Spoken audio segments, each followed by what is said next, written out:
예수보다 더 큰 사랑 그 누구도 줄 수 없네.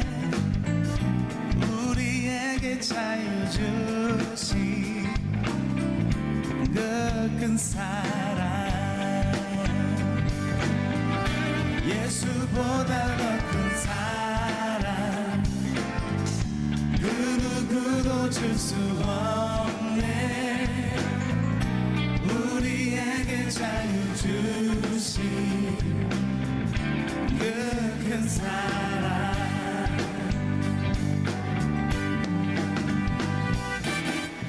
세상의 어떤 보화도 사라지지만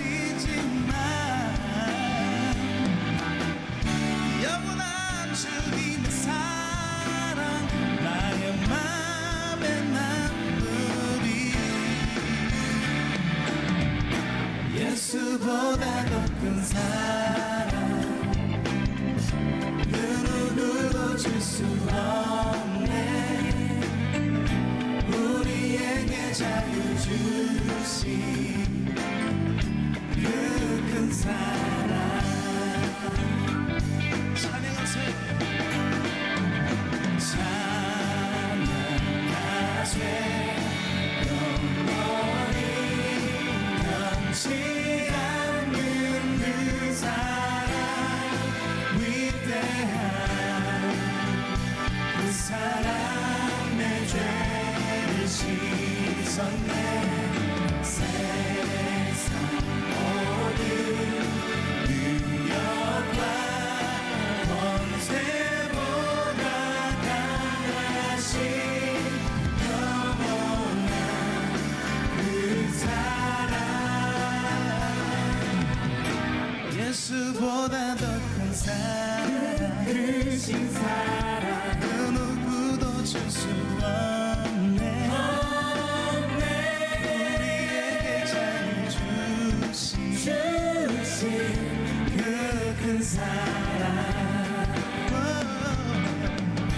예수보다 더 큰 사랑 크신 사랑 그 누구도 줄 수 없네. 우리에게 자유 주신 그 큰 사랑 다시 한번 찬양하세요.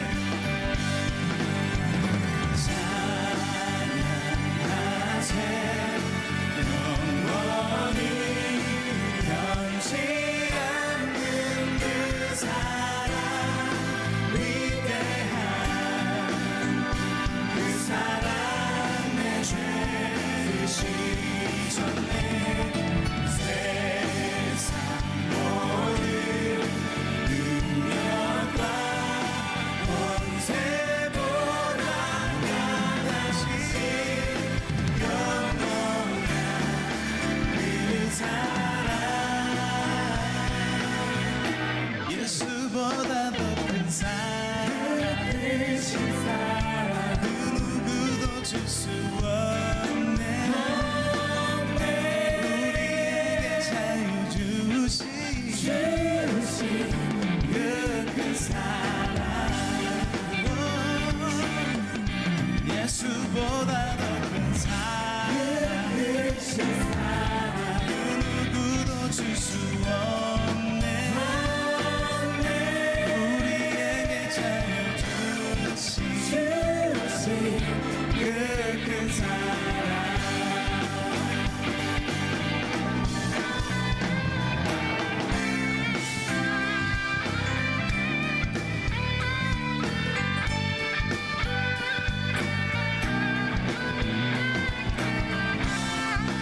우리 큰 사랑을 베풀어 주신 주님께 감사의 박수 높여 드리며 나갑시다.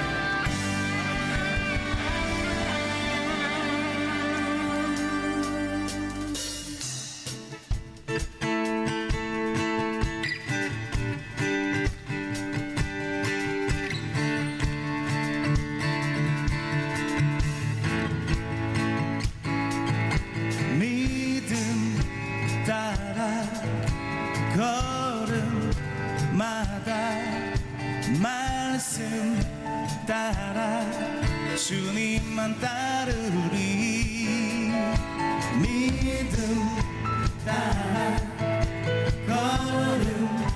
걸음마다 말씀 따라 주님만 따르리 믿음 따라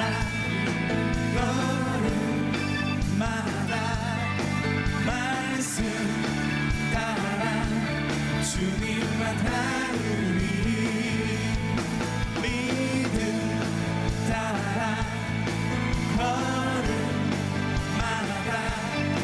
말씀 따라 주님만 따르리 나의 가는 길 믿음 따라 갈게 내가 나를 워싸도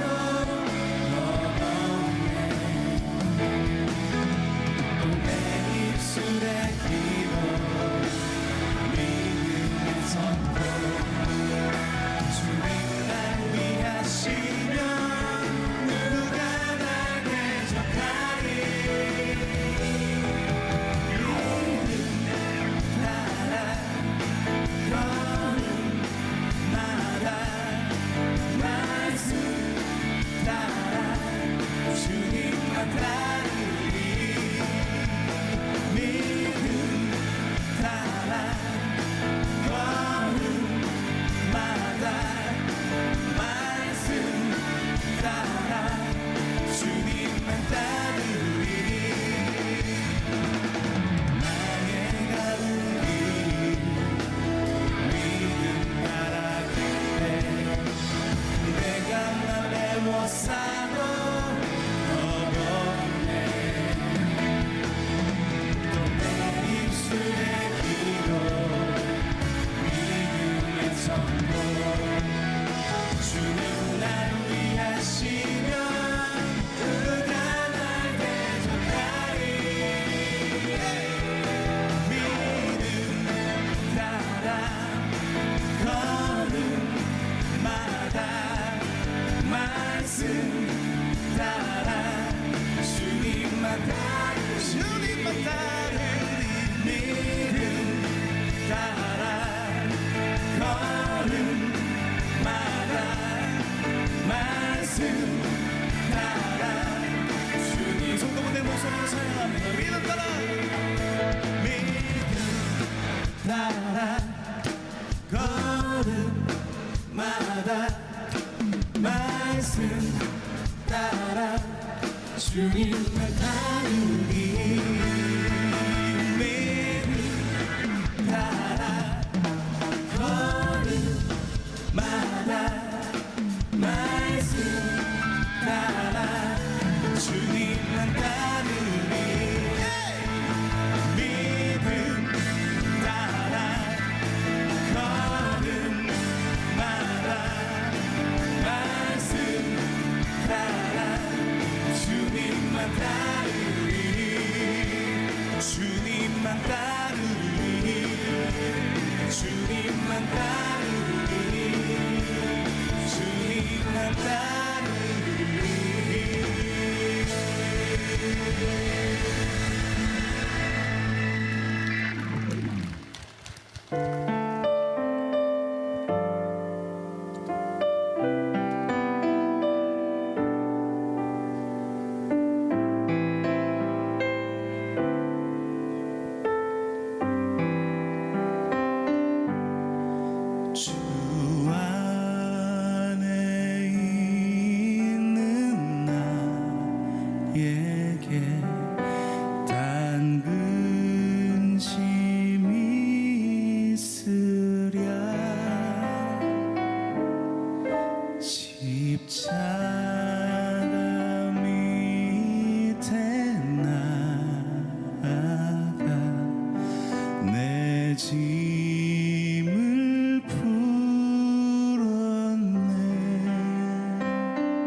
내 앞길 멀고 험해도 나 주님만 따라가리.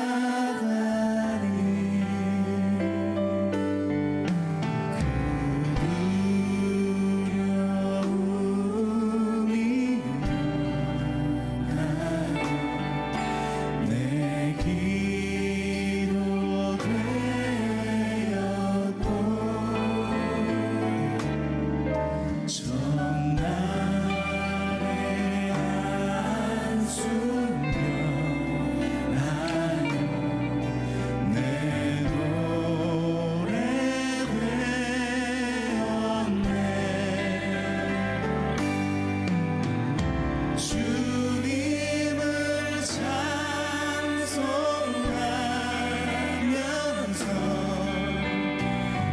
할렐루야 할렐루야. 내 앞길 멀고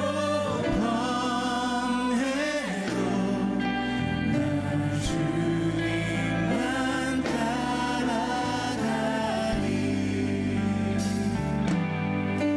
내 주는 자비하셔서 늘 함께 계시고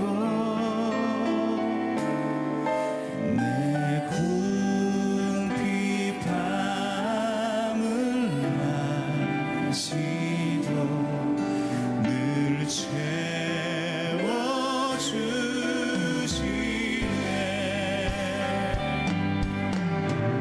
주님을 찬송하면서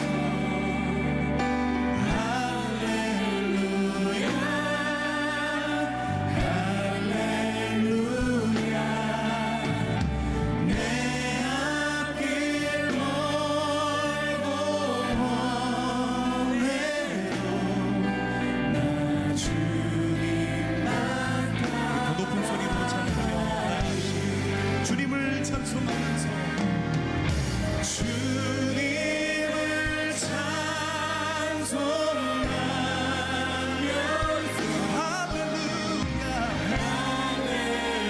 할렐루야.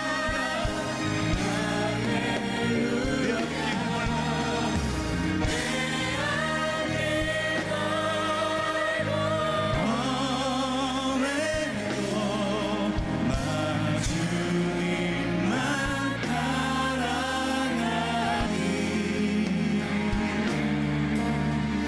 주님만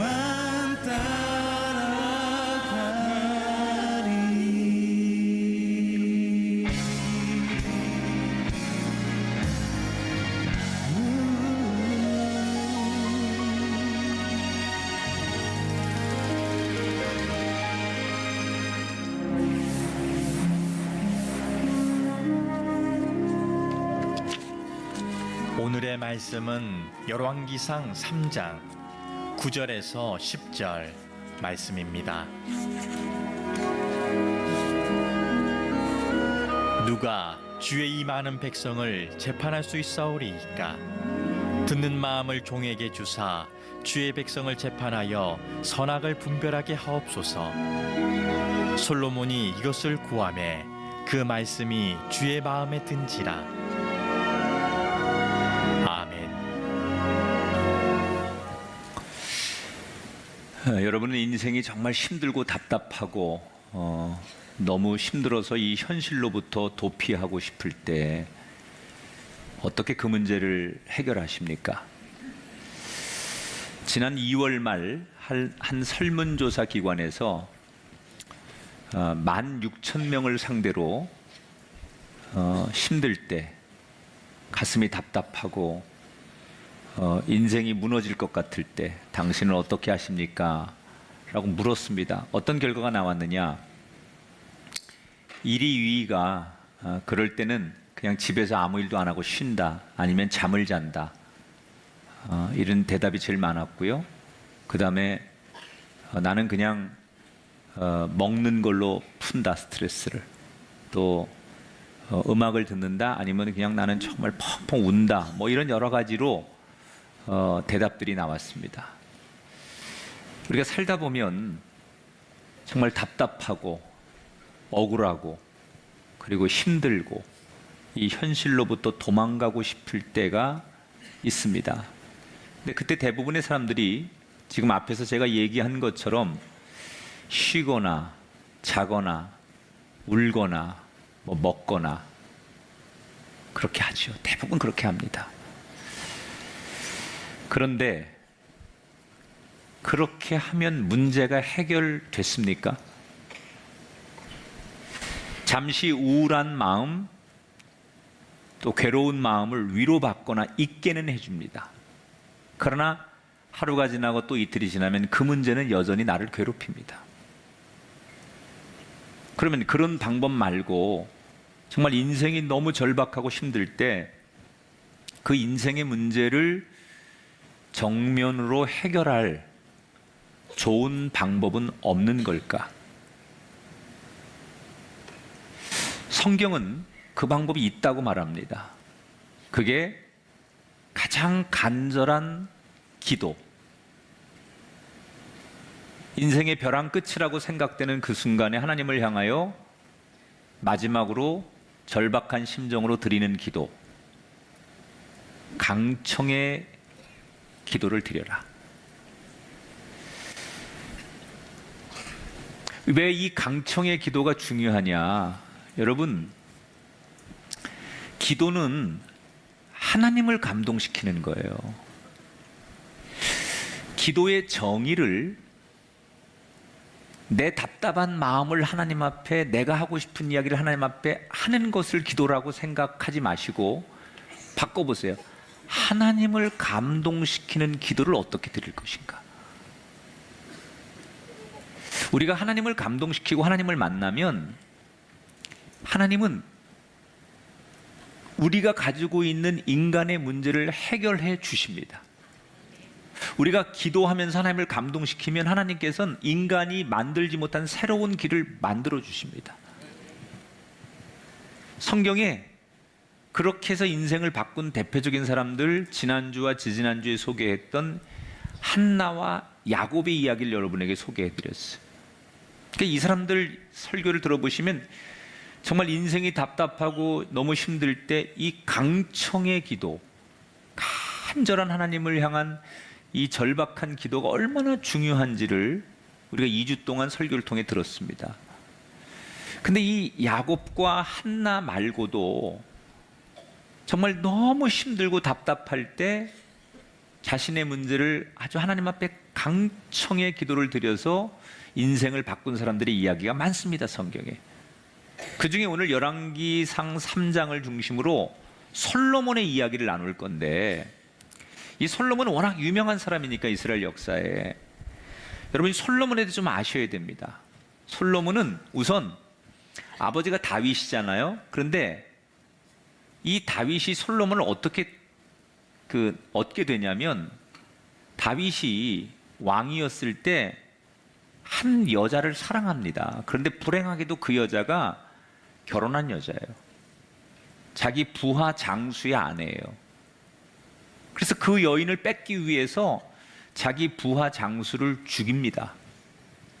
그리고는 그 여인을 자기 아내로 맞아들여요. 그 아내가 밧세바예요. 그러니까 이렇게 해서 태어난 아들이 솔로몬인데, 그래서 솔로몬은 태어나기 전부터 이미 사람들의 손가락질을 받고 태어납니다.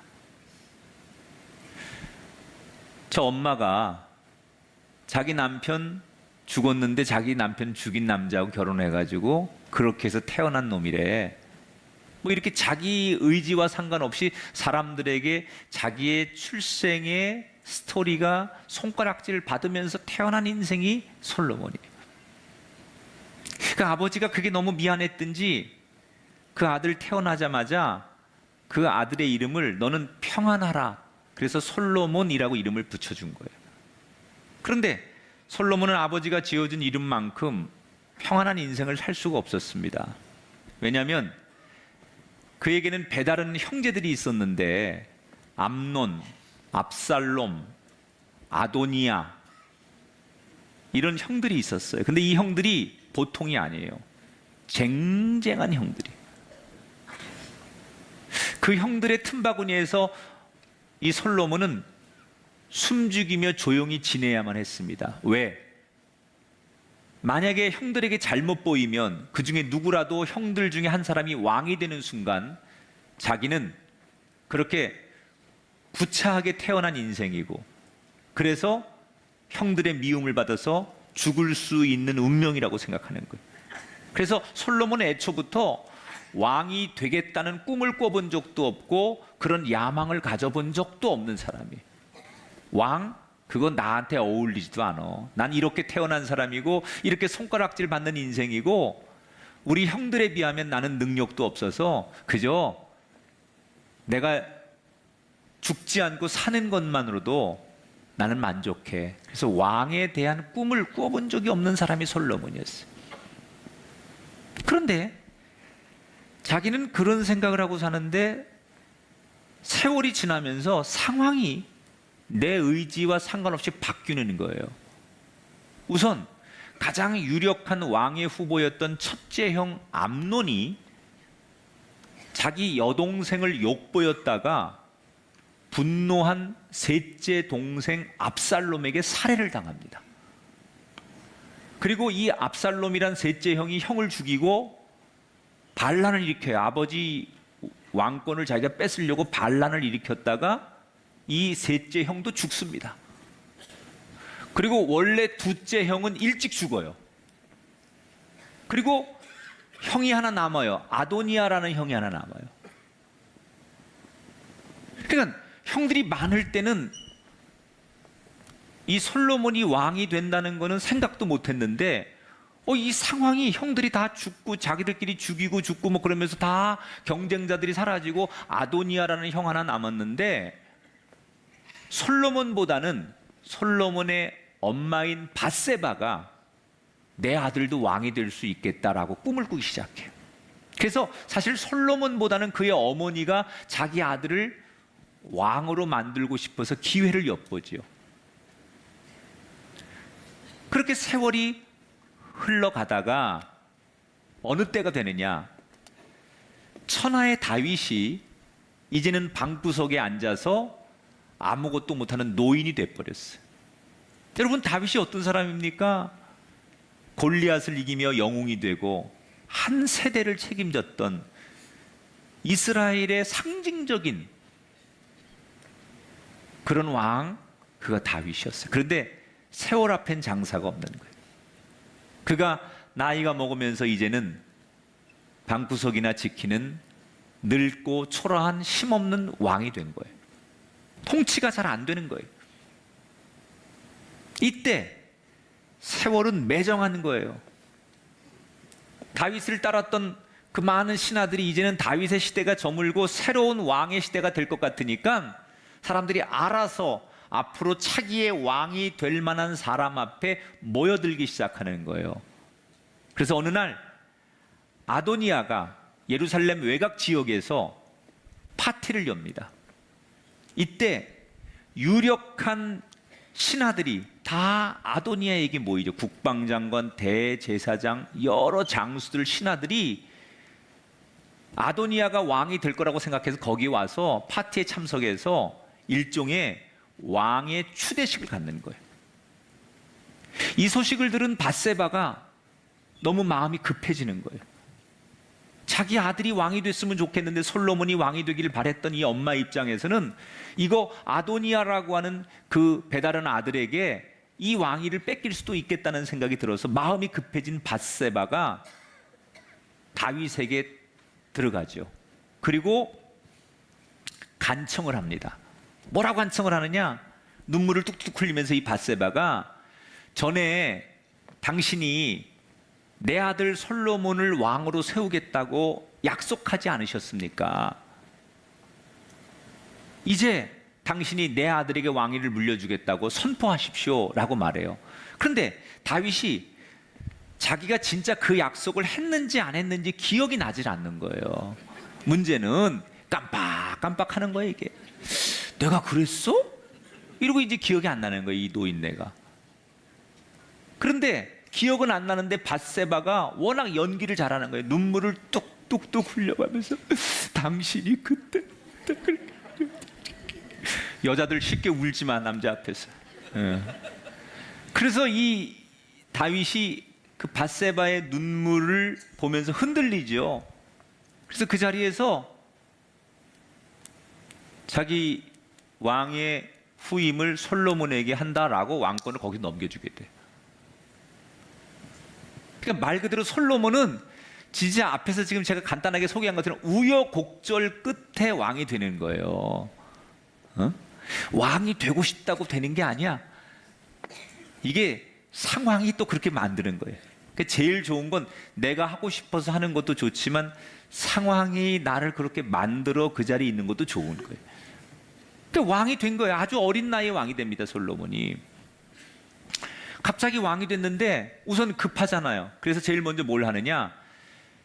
자기에게 가장 라이벌이었던 아도니아를 죽입니다. 뭐 솔로몬이 죽였겠습니까? 그 옆에 있는 이제 솔로몬을 왕으로 세우는 사람들이 또 정치적으로 저 정적이었던 아도니아를 죽여야 합니다. 그래서 어떻게든지 하여튼간 쳐내겠죠. 그래서 아도니아를 죽이고 아도니아를 따랐던 많은 신하들을 숙청하게 됩니다. 그러면서 이제 드디어 솔로몬이 자기 시대, 내가 이제 왕이 되어서 왕으로서 통치하는 이야기가 오늘 본문의 3장에서부터 시작이 되는 거예요. 자, 솔로몬이 이제 어떤 왕이 되는지 1절을 한번 볼게요. 같이 읽어보겠습니다. 시작. 솔로몬이 애굽의 왕의 딸을 맞이하고 자기의 왕궁과 여호와의 성전과 예루살렘 성의 공사가 끝나기를 기다리니라. 자, 급한 혼란을 정리한 이 솔로몬은 이제 왕으로서 통치를 시작합니다. 제일 먼저 애굽의 공주하고 결혼을 합니다.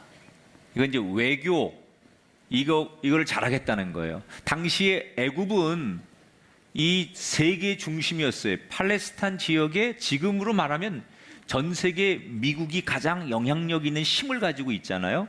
그러니까 미국이 개입하면 뭐 경제고 군사고 뭐 이게 미국 중심으로 돌아가잖아요. 세계가 힘의 나라로.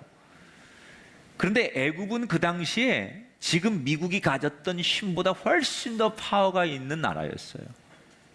그래서 이 솔로몬이 정략적으로 애굽의 공주를 자기 아내로 맞아들여서 결혼을 해서 일단 애굽의 보호를 받는 거예요. 그런 정략적 결혼을 하죠. 그리고 성경에 보니까 도성과 왕궁을 건축했다. 그건 경제를 활성화시키는 거예요. 왕이 되자마자 한 일이. 그리고 정말 솔로몬은 좋은 왕이 되길 원했어요. 어떻게 하면 내가 좋은 왕이 되고 정말 백성들에게 아버지처럼 존경받는 왕이 될 수 있을까? 그는 열심히 왕이 되려고 했습니다. 좋은 왕이 되려고 노력을 했습니다. 그런데 문제는 내가 좋은 왕이 되고 싶지만 이걸 도대체 어떻게 해야 되는지를 모르는 거예요. 정말 백성들에게, 신하들에게 또는 어떤 누구에게 좋은 영향을 주는 좋은 왕이 되고 싶은데 어떻게 하는 게 좋은 왕인지 잘 모르는 거예요. 왜? 솔로몬은 갑자기 왕이 됐잖아요. 어린 나이에 왕이 됐잖아요. 훈련을 받은 적이 없어요. 왕이 되겠다고 왕이 될 거를 예측하고 훈련을 받고 나름대로 경험을 쌓은 적이 없는 거예요. 그러니까 갑자기 왕이 되긴 했지만 좋은 왕이 돼야 되는 건 알겠는데 어떻게 하는 게 좋은 왕이 되는지를 모르는 거예요. 그래서 자기도 답답한 거예요. 여러분이 솔로몬이라면 어떻게 하시겠어요?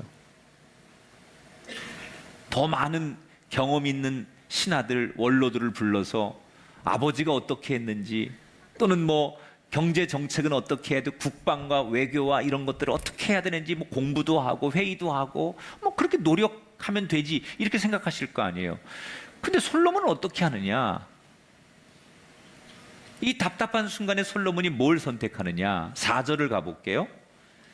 시작. 이에 왕이 제사하러 기브온으로 가니 거기는 산당이 큼이라. 솔로몬이 그 제단에 1,000번제를 드렸더니 예루살렘에서 한 9km 정도 떨어진 기브온 산당으로 갔답니다. 기브온 산당은 당시에 가장 그 이스라엘에서 큰 산당이었어요.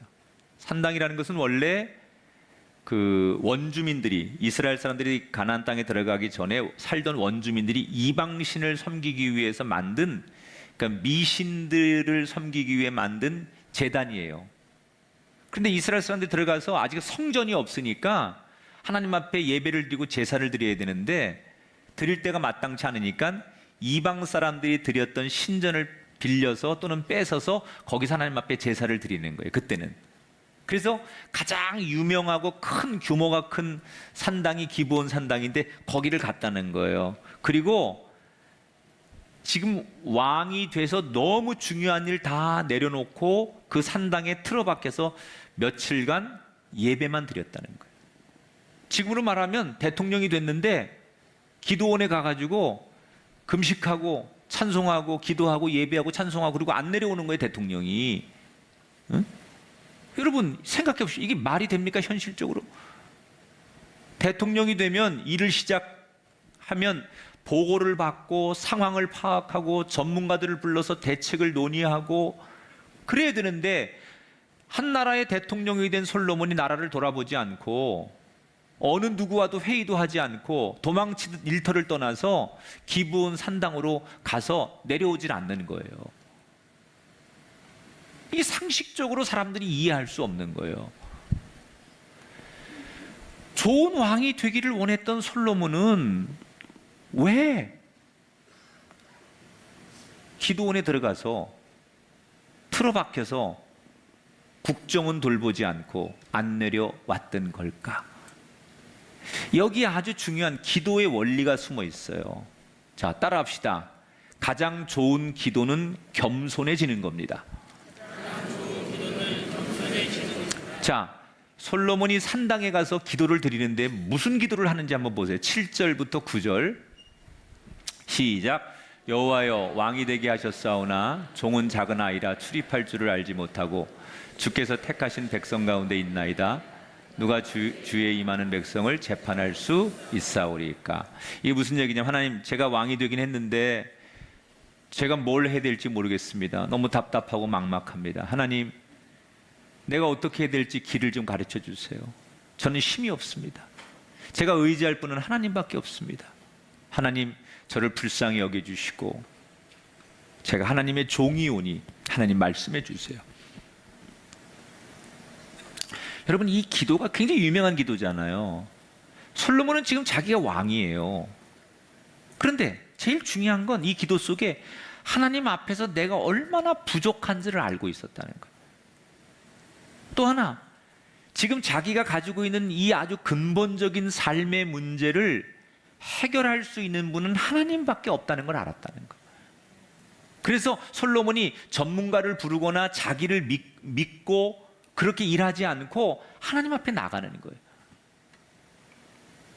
처리해야 될 일들이 산더미처럼 많이 쌓여 있지만 그거 다 내려놓고 지금 하나님 앞에만 매달리는 거예요.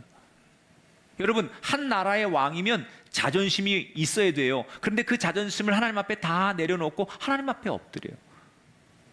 지금 이 기도 속에 뭘 발견하는 거냐? 겸손함을 발견해야 돼요. 좋은 기도는 많이 하고 유창하게 하고 잘하는 기도는 어느 장소에 가서 기도, 그게 좋은 기도가 아니에요. 좋은 기도는, 성경에서 가르치는 좋은 기도는 하나님 앞에 자기 자신을 내려놓는 겸손함, 그게 좋은 기도예요. 우리는 기도라고 하면 아주 말을 잘하고 오래 하고 어느 장소가 중요하고 형식이 중요하다고 생각하는데, 좋은 기도의 정의는 내가 하나님 앞에 겸손해지는 거예요. 하나님, 나는 아무것도 아닙니다. 하나님은 저를 사랑해 주지 않으면 저는 방법이 없는 사람입니다. 이렇게 자기 자신을 철저하게 하나님 앞에 다 내려놓는 그 마음으로 엎드릴 때 그 기도가 제일 좋은 기도다. 기도를 언어로 잘하려고 하지 말고, 형식으로 잘하려고 하지 말고, 상황으로 잘하려고 하지 말고, 어떤 기도든지 가장 좋은 기도는 겸손의 마음으로 시작하는 거다. 이게 제일 좋은 기도예요.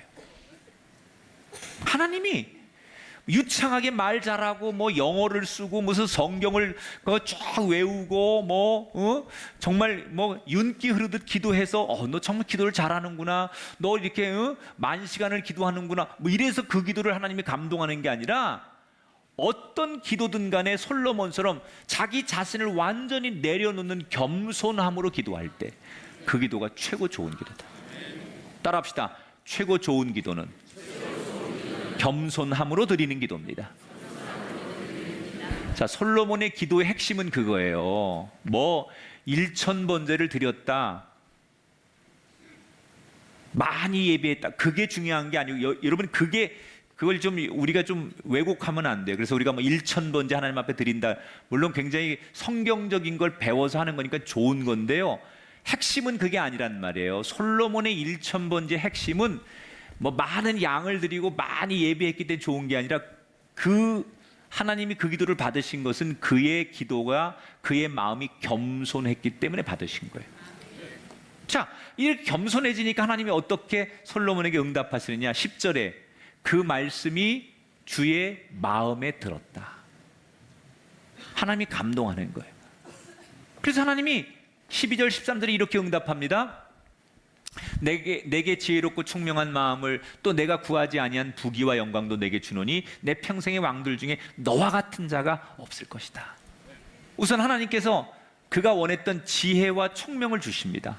그리고 솔로몬이 고민했던 모든 문제의 키를 그에게 주시는 거예요. 그뿐 아니라 네가 구하진 않았지만 내가 너의 겸손함을 보고 너에게 부강함과 모든 사람이 우러러 볼 수 있도록 영광을 주겠다라고 말씀하세요. 이때 솔로몬은 힘을 얻는 거예요. 하나님 앞에 응답을 받고. 여러분, 하나님이 뭘 보고 솔로몬을 축복하신 거예요? 뭘 보고 하나님이 솔로몬을 응답하신 거예요? 솔로몬의 기도에 겸손한 기도를 보시고 그의 길을 열어주신 거예요. 우리가 살다 보면 너무 절박하고 너무 답답하고 너무 급하고 너무 정말 힘들 때가 있어요. 그때 사람들은 절박하니까 하나님 앞에 막 강청의 기도를 하고 절박하게 기도하고 목숨 걸고 기도하고 급하게 기도하고 소리 지르 부르짖고 그럽니다. 그런데 그 기도에 아무리 소리를 부르짖고 간절하고 답답하고 급하더라도 겸손이라고 하는 마음을 잊어버리면 그 기도는 의미가 없다는 거예요. 가끔 저한테 이렇게 말씀하시는 분이 있어요. 목사님, 제가 오죽 급하면 하나님 앞에 자존심 내려놓고 무릎까지 꿇었겠습니까? 이렇게 나한테 얘기해. 또 어떤 분이 이렇게 말하더라고요. 하나님이 여기까지만 해결해 주시면 그 다음은 제가 알아서 할게요. 그렇게 기도하는 분이 있어요. 물론 답답하고 간절하니까 그런 기도가 나올 수 있어요. 그러나 여러분, 답답하고 다급할수록 오늘 솔로몬의 기도를 기억하셔야 돼요. 내가 누군데 이런 마음도 다 내려놓으셔야 되고요. 내 소원, 내 계획도 다 내려놓으셔야 되고요. 그저 하나님 뜻대로 하기를 원하는 겸손의 기도, 그게 제일 좋은 기도예요. 따라합시다. 주님, 나는 아무것도 아닙니다. 다시, 주님, 저는 아무것도 아닙니다. 여러분, 이 기도를 놓치지 마십시오. 우리가 솔로몬의 그 급하고 다급한 강청의 기도에 1000번제, 많은 양, 1000번의 예배, 1000번에 드릴 만큼의 양을 갖다 드린 기도, 그게 중요한 게 아니라 솔로몬의 이 강청의 기도의 핵심은 겸손의 기도였다는 거예요. 여러분이 1000번 예배를 드리고 기도를 하십시오. 새벽 기도를 하십시오. 철야 기도도 하십시오. 금식도 하십시오. 그런데 여러분, 가장 중요한 건 겸손함. 하나님 앞에 나는 작은 아이입니다. 아무것도 아닙니다. 하나님 아니면 나는 아무것도 할 수 없습니다. 라는 이 겸손으로부터 시작하지 않는 기도는 1000번을 기도하고 10,000번을 기도해도 내 감정과 기분을 해소하기 위한 기도지 하나님을 감동시키는 기도가 될 수 없다는 거예요. 이 겸손의 기도에 하나님의 응답을 하시면서 하나님께서 솔로몬에게 한 가지를 부탁하십니다. 응답을 하시면서 뭘 부탁하시느냐? 14절을 같이 읽어볼게요. 시작.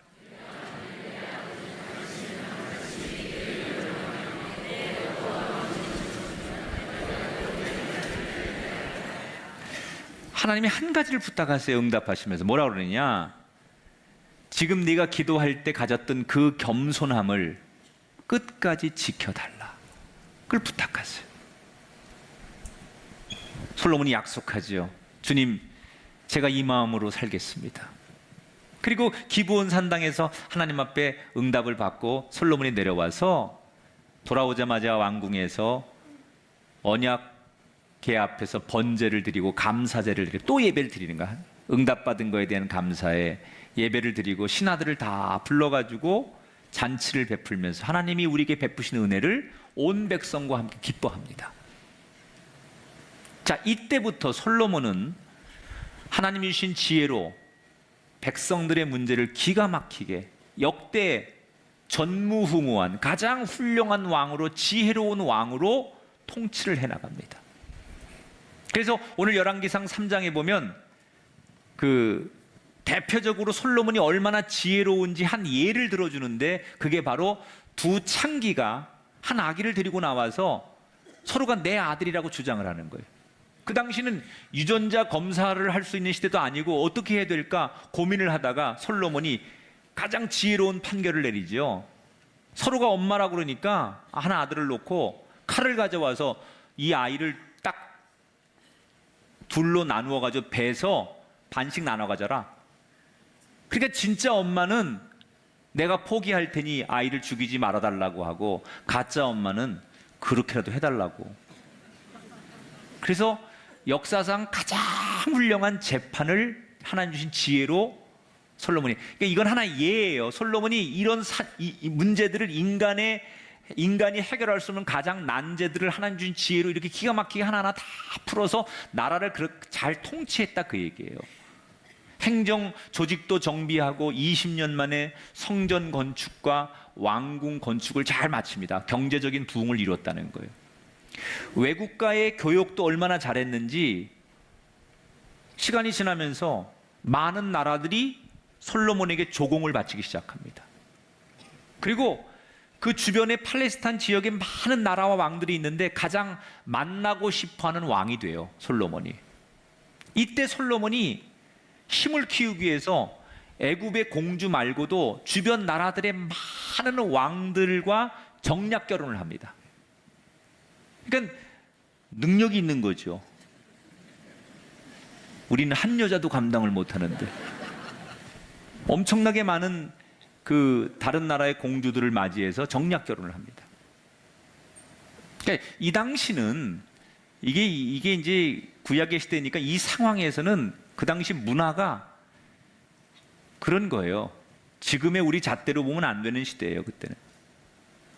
그래서 자연스럽게 이스라엘은 열강들 틈바구니에서 경제 강국이 됩니다. 그리고 이 팔레스타인 지역의 수많은 왕들 중에 가장 빛나는 왕이 됩니다. 그때부터 솔로몬은 겁날 것이 없습니다.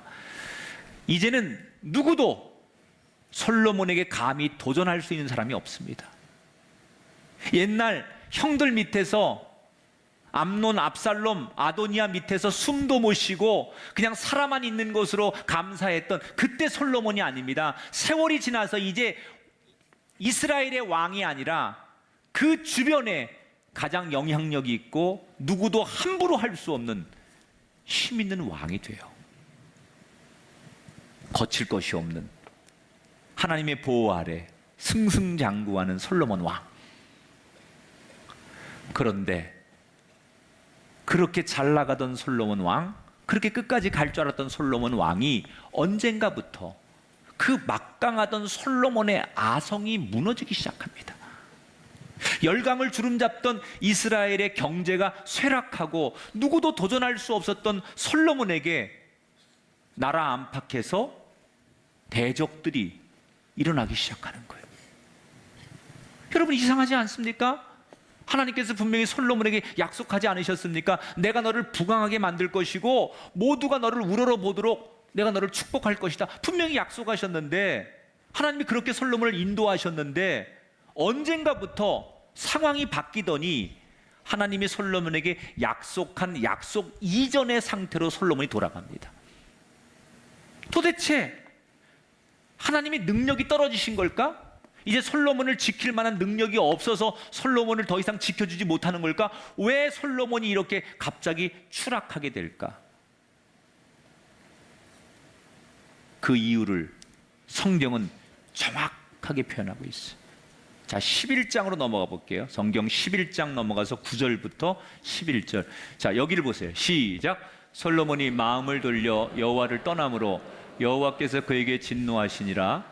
여호와께서 솔로몬에게 말씀하시되 내가 반드시 이 나라를 내게서 빼앗아 내 신하에게 주리라. 따라합시다.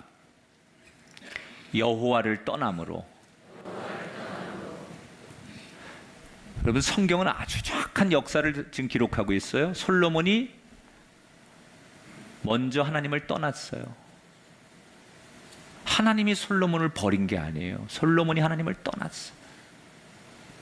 아까 정략 결혼을 많이 했다고 그랬죠? 정략 결혼을 하면서 그 다른 이방 나라들의 우상이 들어오는 거예요. 한 공주가 시집을 오니까 자기네 나라에 살던 문화와 문명과 뭐 이런 관습들이 들어올 거 아니에요. 그래서 처음에는 솔로몬이 워낙 믿음 좋은 왕이었으니까 여호와 이외에는 이방 신을 섬기는 걸 허락하지 않았는데, 자꾸 부인들이 많이 생기면서 좋은 얘기 했겠죠. 나라를 위해서 여호와 하나님도 섬기시고 나는 내가 믿는 신에게 또 이 나라의 부강과 백성들의 평안을 위해서 기도할 테니 허락해 달라고.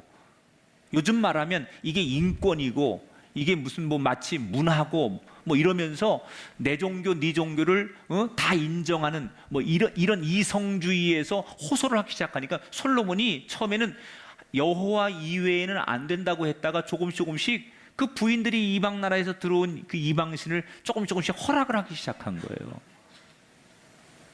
그런데 이게 뚝이 무너질 때 조그마한 그 구멍이 생겨가지고 물이 쫄쫄쫄 새다가 뚝이 와르르 무너지는 것처럼 처음에 그렇게 해서 우상들을 허락했는데, 이게 시간이 지나면서 하나님보다는 우상들이 더 많아지기 시작한 거예요. 그렇다고 해서 솔로몬이 예배 안 드리고 기도 안 한 거 아닙니다. 이때도 솔로몬은 성경에 보면 여전히 성전에 가서 산당에 가서 예배도 드리고 기도도 드렸습니다.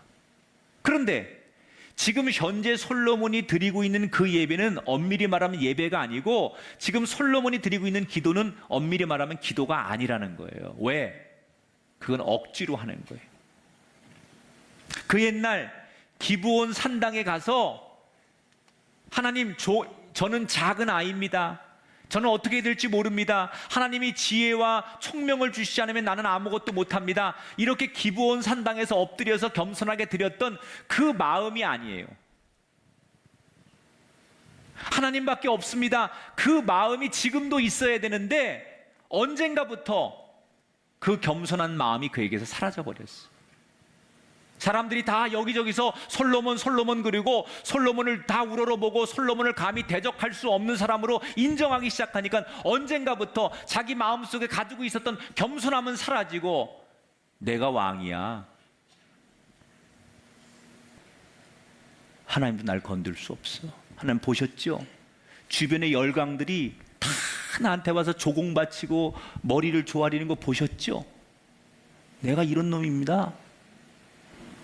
이 마음이 언젠가부터 솔로몬의 마음속에 꽉 차기 시작했어요. 이 마음을 보신 하나님께서 솔로몬에게 주셨던 응답을 거두어 가시면서 솔로몬과의 약속 이전 상태로 돌아가는 거예요. 그래서 솔로몬이 말년에, 그렇게 대단했던 솔로몬이 말년에 너무너무 비참해집니다. 자, 제가 여기서 이 이야기를 통해서 솔로몬의 기도를 통해서 아주 중요한 또 하나의 원리가 있어요. 기도는 내가 응답을 받고 문제가 해결되면 끝났다고 생각하는 게 여러분 잘못된 생각이라는 거예요. 자, 내가 어떤 문제를 놓고 기도했어요. 근데 이 문제가 해결됐어요. 그리고 이건 우리는 응답받았다고 생각해. 그러면 이제 이 기도는 끝난 거예요. 그게 우리는 함정이라는 거예요. 그 기도가 끝난 게 아니라는 거예요. 그 뭐가 필요하냐? 내가 기도를, 문제가 있어서 너무 다급해서 하나님 앞에, 하나님 이 문제, 이 어려움을 도와달라고 간절히 매달릴 때 그때 드렸던 그 간절함과 그때 드렸던 겸손함과 그때 드렸던 그 절실함과 그때 하나님 앞에 드렸던 그 믿음을 응답을 받고 나서도 끝까지 아직도 유지하고 있을 때 그 기도는 비로소 완성되는 것이다. 우리는 기도의 완성을 문제가 해결되면 엔딩, 응답이 되면 끝, 이 기도는 더 이상 안 해도 되는 거라고 생각하는 거예요. 그런데 사실은 이게 함정이라는 거예요.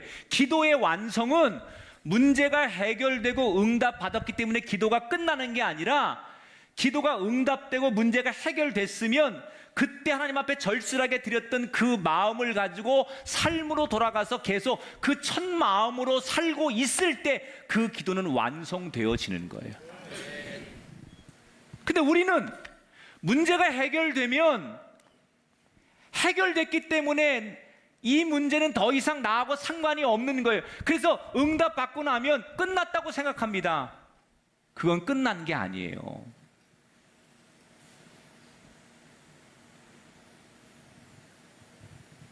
우리는 문제 있을 때 하나님 앞에 정말 나와서 막 새벽부터 얼마나 간절하게 기도해요. 여러분이 너무 절박하니까 눈물로 기도하고 목사님을 찾아와서 안수해달라고 그러고 그렇게 간절히 기도하다가 여러분들이 그 기도가, 그 가정의 문제가 해결되고 잘 되고 나면 여러분이 언젠가부터 보면 소홀해져요. 그리고 뭐라 그러냐? 아, 그때 나 참 열심히 기도했지. 아, 그때 나는 정말, 그때는 너무 절박해가지고 새벽 기도도 나가고, 그때 내가 그랬었지. 마치 그때 기도했던 그 문제를 해결하기 위해서 기도했던 그때를 즐거운 추억으로 떠올리면서 지금은 어떠냐? 가끔씩 하나님을 만나는 것으로 안심하고 있는 성도들. 죄송하지만 이분은 완주를 해야 되는데 하프 코스까지만 가놓고 자기 스스로 나는 완주했다고 착각하는 거예요. 1950년부터 2006년도까지 히말라야 산에 등정해서 성공한 사람의 숫자가 2,864명입니다. 근데 통계를 보니까 그 중에 9%에 가까운 255명이 추락사로 죽습니다. 그런데 언제 추락사가 제일 많이 일어나느냐? 무려 48%가 정상을 딱 등정한 직후에 추락을 하는 것으로 드러났어요. 왜 그러느냐?